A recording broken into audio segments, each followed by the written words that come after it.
ഒന്ന് നന്നാവാന്ന് കരുതി അമ്പലത്തിലേക്ക് ഇറങ്ങിയപ്പോൾ ഇതാണ് കണി. പിന്നെ പറയണ്ടല്ലോ. അതൊക്കെ പോട്ടെ, നമുക്ക് കാര്യത്തിലേക്ക് കിടക്കാം. ഞാൻ കുറച്ച് അച്ചടി ഭാഷയിൽ എത്തിയോന്നൊരു സംശയം, പക്ഷെ കുഴപ്പമില്ല. പോകുന്ന വഴിയിൽ ഒരു മനുഷ്യന്റെ സാന്നിധ്യം പോലും എനിക്ക് കാണാൻ സാധിച്ചില്ല. പക്ഷെ നോക്കൂ ഗൈസ്, ഈ പൂക്കളൊക്കെ കാണാൻ എന്ത് ഭംഗിയാ. സമയം 10 നല്ല കോടയാണ് കേട്ടോ ഇവിടെ. പൂക്കളുടെ സൗന്ദര്യം ആസ്വദിച്ച് പാടത്തിലൂടെ ഞാൻ അങ്ങനെ നടന്നു. അപ്പോഴാ ഒരുത്തൻ എന്റെ തലയിൽ കൂടെ വന്ന് നിൽക്കുക. ഒരു ചെറിയ അരുവി ഇതിലൂടെ പോകുന്നുണ്ട് കേട്ടോ. നല്ല ഭംഗിയാണ് കാണാൻ. അങ്ങനെ നീണ്ട ആസ്വാദനയ്ക്ക് ശേഷം ഞാൻ ആറാട്ടുകടവിലെത്തി.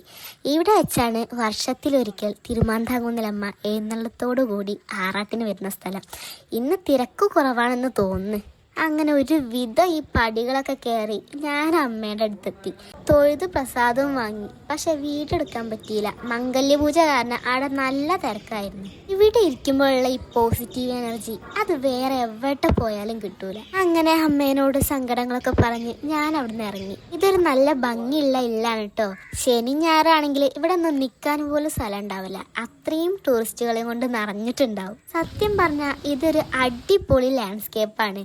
പ്രകൃതിയുടെ സൗന്ദര്യം ആസ്വദിച്ച് ഞാൻ അങ്ങനെ വീട്ടിലെത്തി. എൻ്റെ സങ്കടം കണ്ടിട്ട് വേസ്റ്റ് കൊണ്ടുപോയ ഹരിതകർമ്മ സേനയ്ക്ക് 1000 നന്ദി.